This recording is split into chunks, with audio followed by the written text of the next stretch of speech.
Well, it's been 6 months to the day since Hurricane Sandy rocked the East Coast.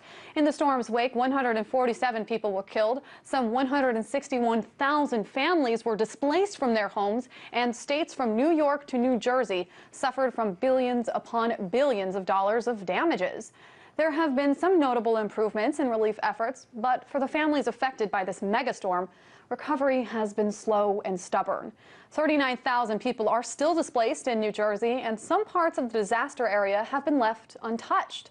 And now, even more bad news. Mold is infesting the houses that fell victim to the storm, and even FEMA's new flood mapping system is causing problems for residents there. For a look at the recovery efforts from the ground, Occupy Sandy organizer Greg Horwich joins me now. Hi there, Greg. Now, you've worked closely with the community of Rockaway Beach, which has been hit incredibly hard by Superstorm Sandy. Can you describe what it looked like 6 months ago and what it looks like now?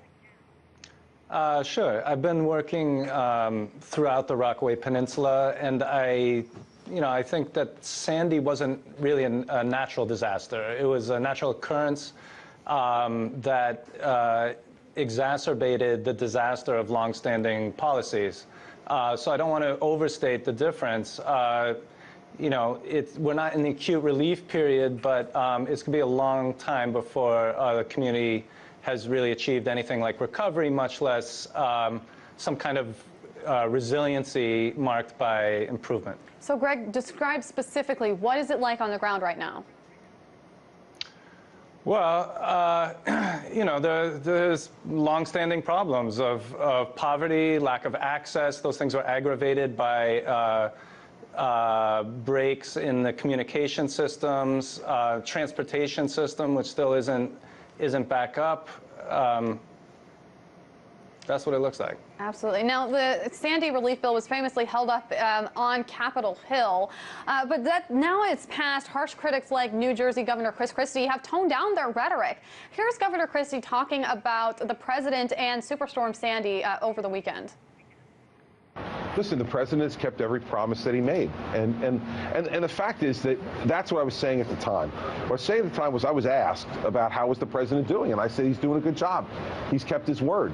And so everybody knows that I have about 95% level of disagreement with Barack Obama on issues of principle and philosophy. But the fact is we have a job to do.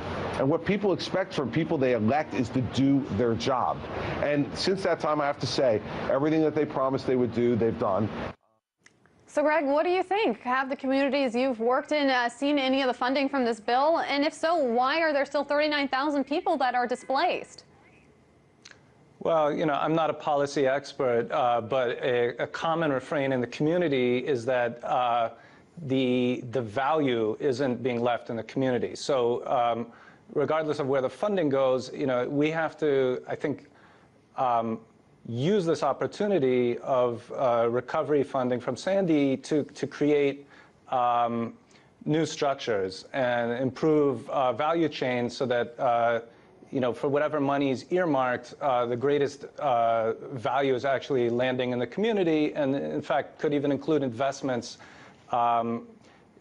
through which the community itself will create value. Now, right after the flood destroyed houses, the debris and destruction were the primary concern. Now, 6 months later, we're seeing more of a secondary type of destruction.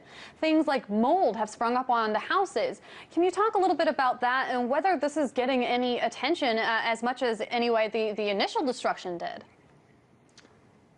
Right. So mold did not just spring up. It was caused by contamination from sewers overflowing, but again, that's a breakdown in structures. And in fact, you talk to people in NYCHA housing, they've been living in mold for 6, 7 years. So again, this is a chronic problem.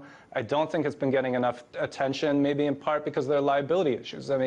The city had a program called Rapid Repairs that did tear-outs in houses and then replaced sheetrock without properly remediating mold. So that's actually quite inappropriate and irresponsible, and maybe exacerbating problems that can lead to acute respiratory illnesses. Finally, Greg, I want to show you a map of the FEMA districts for which the flood zones are now being redrawn.